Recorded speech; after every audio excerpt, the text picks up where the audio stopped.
के पाद संतुषि निर्विशेष मनस्काय श्री वीर स्वामी अनंत आस्था के लिए भगवान महावीर के चरणों में वंदनम। अनंत शक्ति के स्रोत महाकाल पूज्य गुरुदेव के चरणों में वंदनम।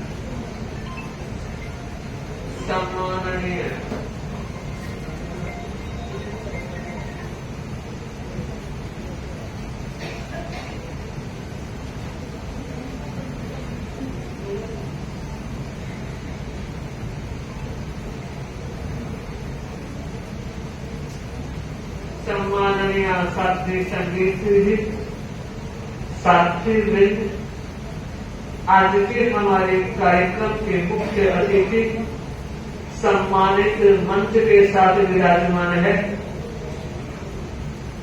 राजस्थान सरकार के मुख्यमंत्री हैं भजन लाल जी शर्मा, और साथ में मल्होत्रा जी, लुथरा जी और पूरा मंच सम्मानित हो रहा है।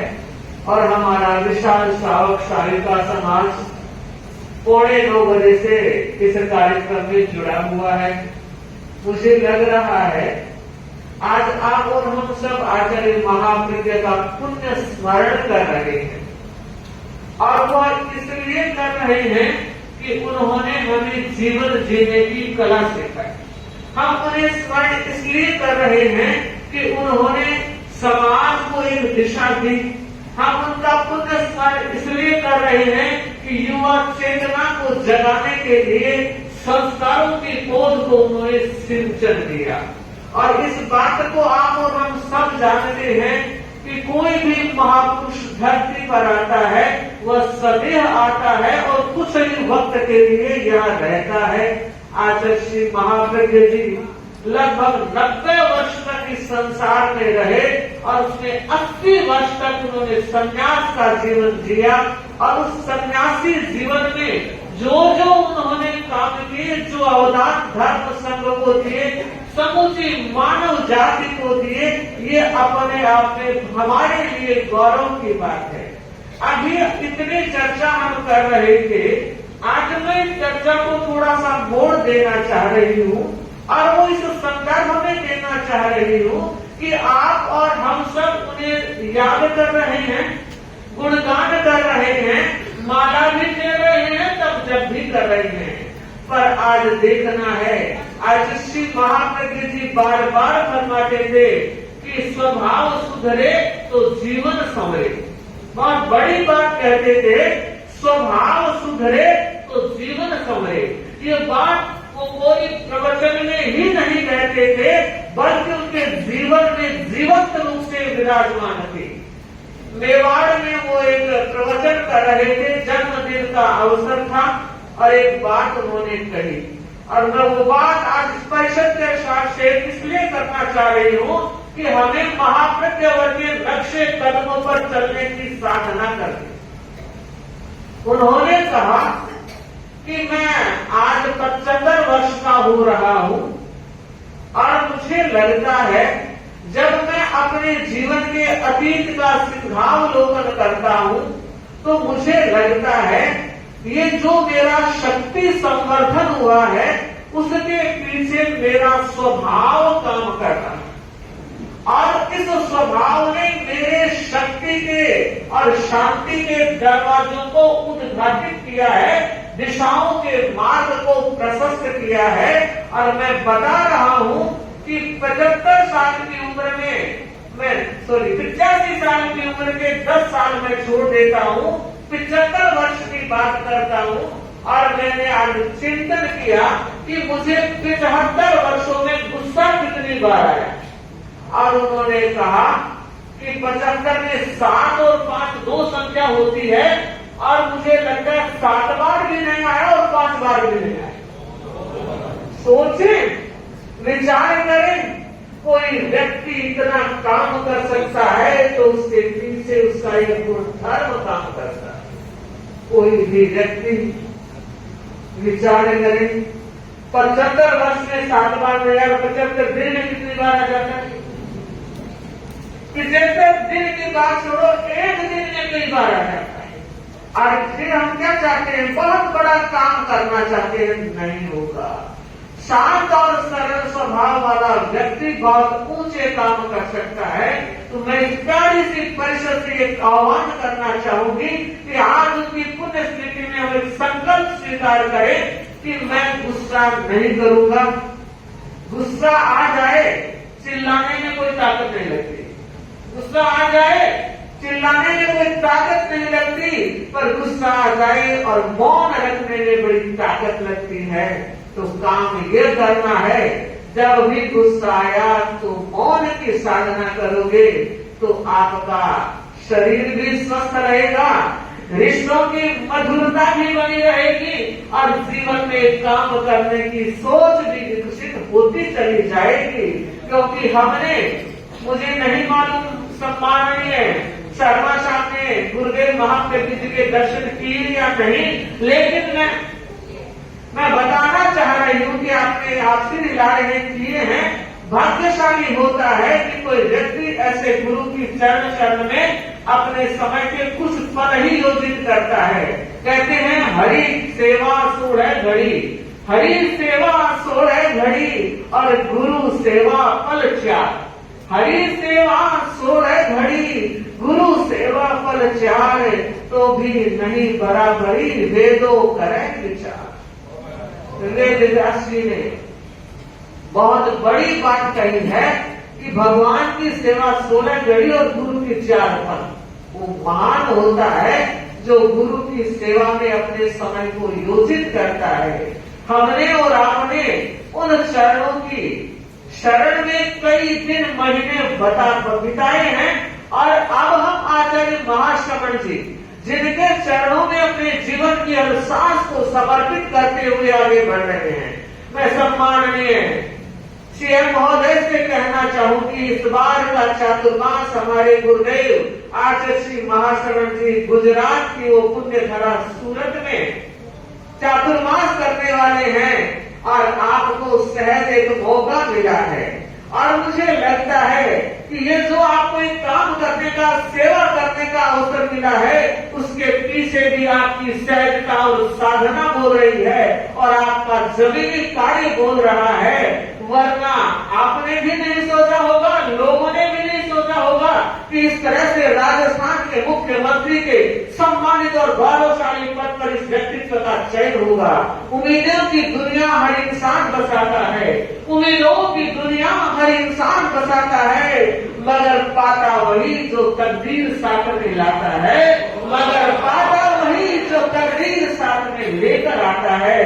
तो मुझे लगता है नाम भजन है, अच्छा भजन किया है और वो भजन जब देश सेवा, समाज सेवा और मानव सेवा के पीछे समर्पित होता है तो उसकी जड़ें मजबूत होती है। हम चाहते हैं, आपको एक अवसर मिला है, आपको एक मौका मिला है और राजस्थान के, और यहाँ तो सारे लगभग राजस्थानी लोग ही बैठे हैं, राजस्थान के विकास के सपने को आपको सच में बदलने का अवसर मिला है। ऐसा अवसर भी सौभाग्यशालियों को मिला करता है और दुनिया ने भी, लोगों ने भी, और मैं सोचूं आपने भी संभवतः ऐसा नहीं सोचा होगा कि मैं यहाँ तक इतना जल्दी पहुंचा हूँ।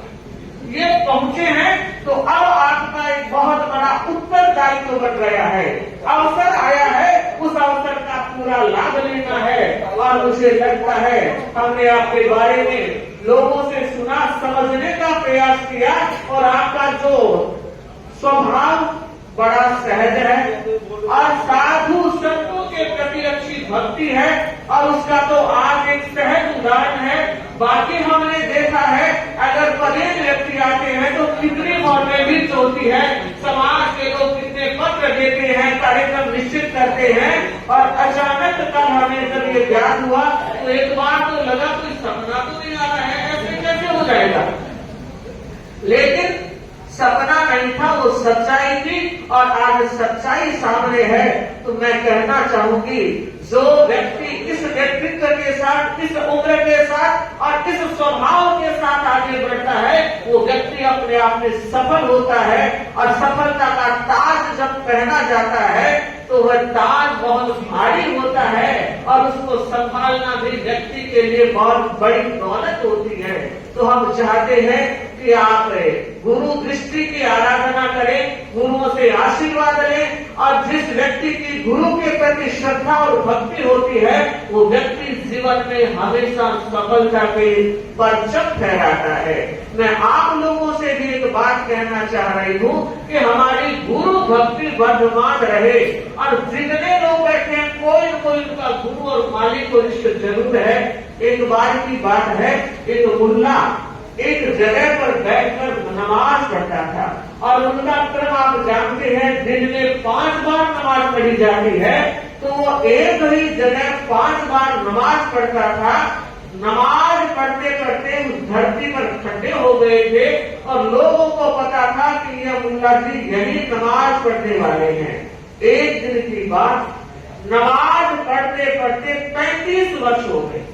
कितने? 35 वर्ष सर्दी गर्मी वर्षा धूप छाया प्रतिदिन वो 5 बार नमाज पढ़ता। एक दिन आकाशवाणी हुई। क्या? लोगों ने सुना, मुल्ले ने भी सुना।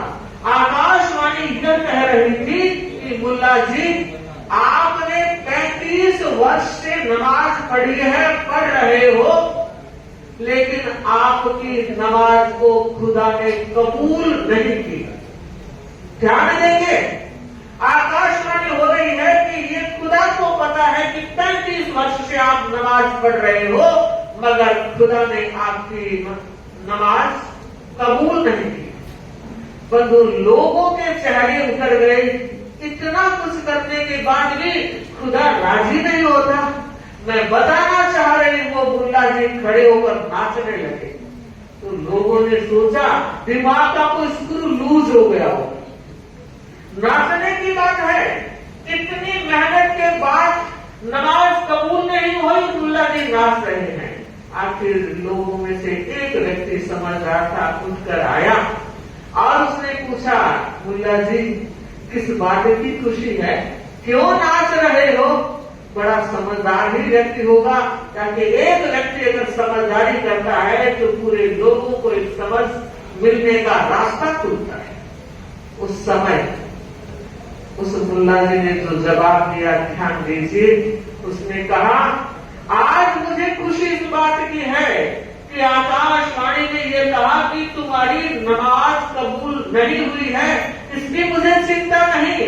खुशी इस बात की है कि खुदा को यह पता है 35 साल से नमाज पढ़ा। बंधु, ये देखिए श्रद्धा, यह देखिए विश्वास। और आप अगर 2 बार के आ गए और जिताना नहीं मिला तो समझ गए आप? ध्यान दीजिए और विचार कीजिए। गुरु की शरण में आने के बाद उनके नजर भी टिक जाए तो दौलत है, मिट्टी सोना बन जाती है।